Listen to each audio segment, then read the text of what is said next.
Assalamu alaikum. My name is Dr. Jamshed. I am Senior Registrar in Medical Unit 3, Allied Hospital, Faisalabad. Topic of today's discussion is primary sclerosing cholangitis. We will discuss about the etiology, clinical features, investigations, and management of primary sclerosing cholangitis. Here is the definition. Primary sclerosing cholangitis is a heterogeneous idiopathic inflammatory disorders of the bile ducts. It is frequently associated with the inflammatory bowel disease of the colon, resulting in the strictures of the intrahepatic and extrahepatic bile ducts. What is a bile? Bile is a fluid synthesized in the liver which has a variety of important functions. It helps to digest food, it carries waste products from the liver to the intestines, and it contains bile acids which are hormones that help regulate metabolisms. Usually bile flows out of the liver through the bile ducts. Here is the anatomy in which the liver is shown, uh, its various ducts is shown, in which the hepatic ducts combines with the cystic ducts, it forms the common bile ducts, and in pancreas it uh, combines with the pancreatic duct, and finally it opens into the small intestine. Any obstruction of in the flow of the bile while it is intrahepatic or extrahepatic will cause problem in the drainage of bile, and bile if there is blockage, then the bile also causes the toxic effects on the liver, and it may the toxic effects of the obstructed bile is increased to such extent that it can cause irreversible damage to the liver. In primary sclerosing cholangitis, the bile is more toxic than the normal uh, bile. There is inflammation along the walls of bile duct. The bile ducts injury is caused by the bile acids, and also the immune cells also affects the bile ducts. Over time, this results in scars, mainly the strictures of the biliary tree. Here is shown, the picture shows there is a fibrosis of the bile ducts at various levels, which shows the fibrotic strictures, which clearly identifies that in primary sclerosing cholangitis there is diffuse fibrosis of the bile ducts at various levels. Here is the cholangiogram, which shows there is secular dilatations alternating with the strictures. Here is the liver biopsy. Liver biopsy characterized by the characteristic skin onion appearance. The center is the bile duct, while the outer layers are just like onion skin. It appears, this characteristic picture appear on liver biopsy. Now we discuss about what is primary and what is secondary sclerosing cholangitis. In primary sclerosing cholangitis, there is no identifiable cause. That's why it is called primary sclerosing cholangitis.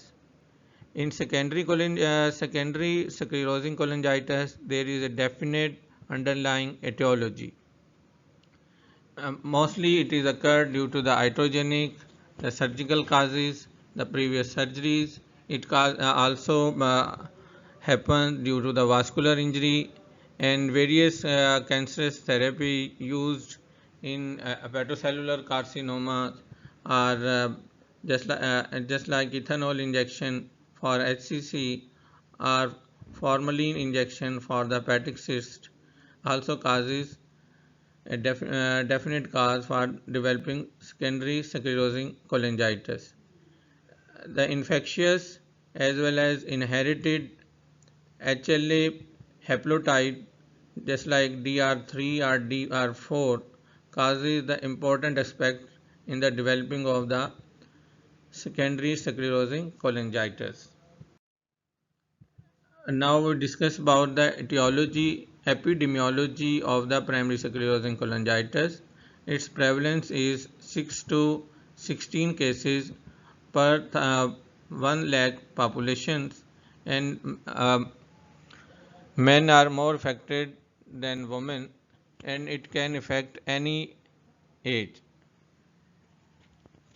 While the incidence of the primary sclerosing cholangitis is 1 to 1.5 cases per person year.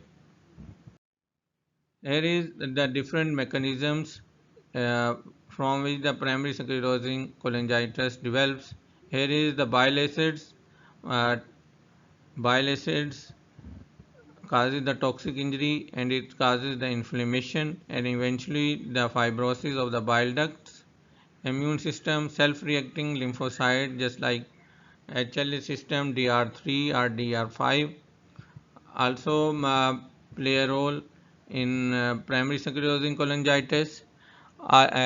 Liver gut axis, altered microbiome colitis also play a role in developing primary sclerosing cholangitis.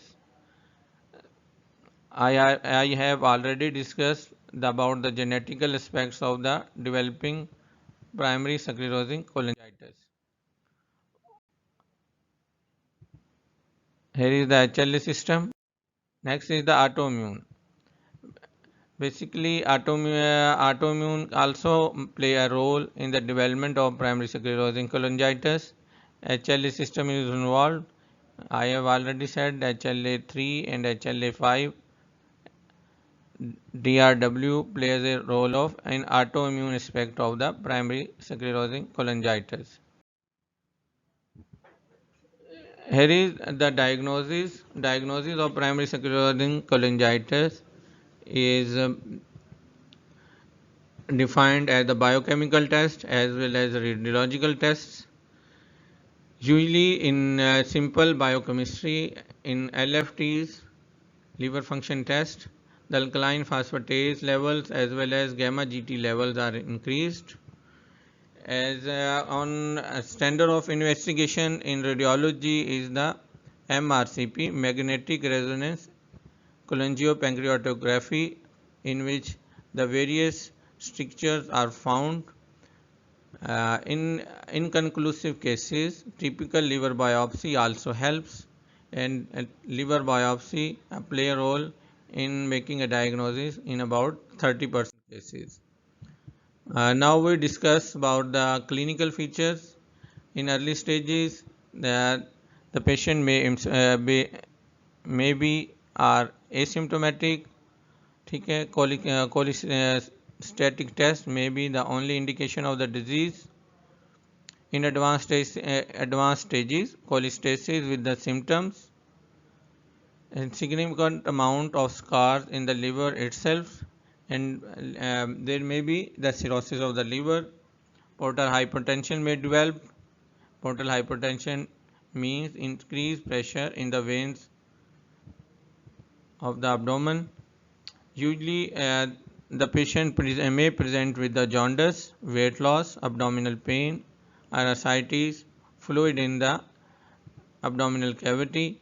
It may be patient may present with the intestinal bleeding.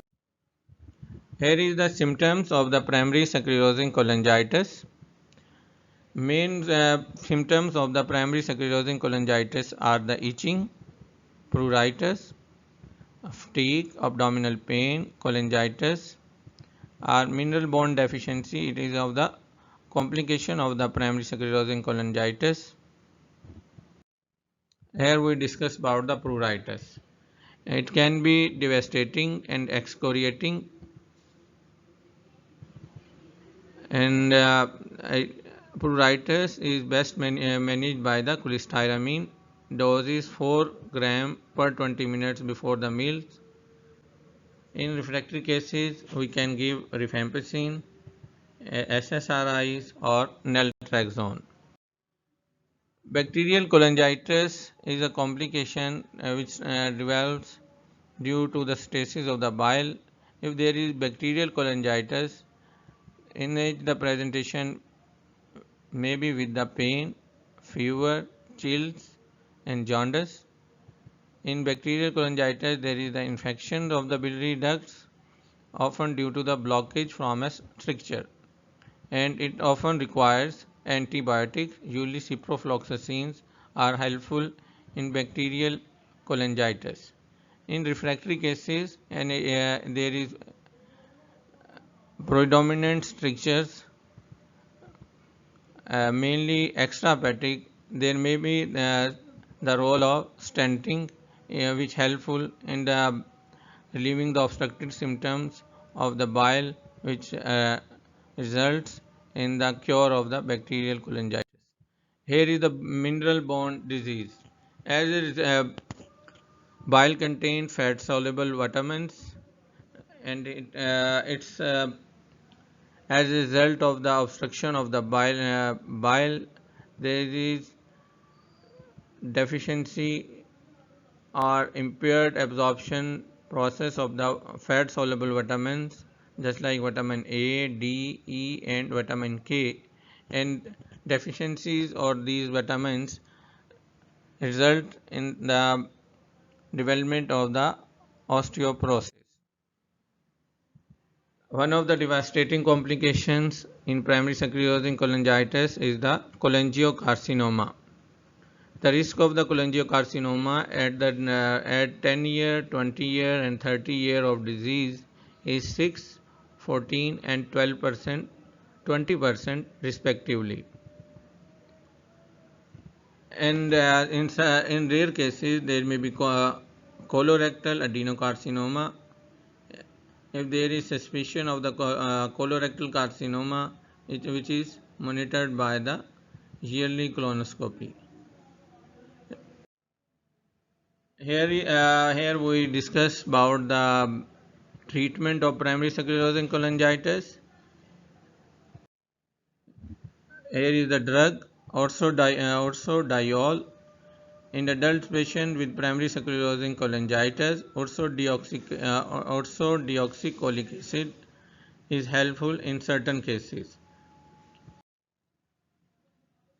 Before going to the surgery, we discuss the role of immunosuppressive therapy in primary sclerosing cholangitis. In autoimmune cases of the primary sclerosing cholangitis, there is role of the azathioprine, cyclosporine and methotrexate. Here we now describe the role of the surgery in primary sclerosing cholangitis. If there is dominant structure, mainly the extrahepatic biliary stricture, then the stenting or the removal of the stricture part may helpful in the cure of the extrahepatic primary sclerosing cholangitis. Here is the procedure is shown how the endoscope is passed and the stricture is resolved. In end-stage liver disease due to primary sclerosing cholangitis, the ultimate cure is by the liver transplant. Patient with signs of decompensated cirrhosis, failing liver need to be evaluated, and it is listed for liver transplant. Usually these patients are prioritized due to the decreased donor transplant or liver deficiency of living donor transplant. Unfortunately, primary sclerosing cholangitis can reoccur after liver transplantation in 30% cases. Here is a summary. Primary sclerosing cholangitis is a challenging disease, and it is often associated with the other bowel diseases, inflammatory bowel disease, and it can progress in many cases. There is urgent need of new therapies. With passage of time, we will be able to ultimate cure of the disease. Now, the majority in cases nowadays it is a sportive. Thank you.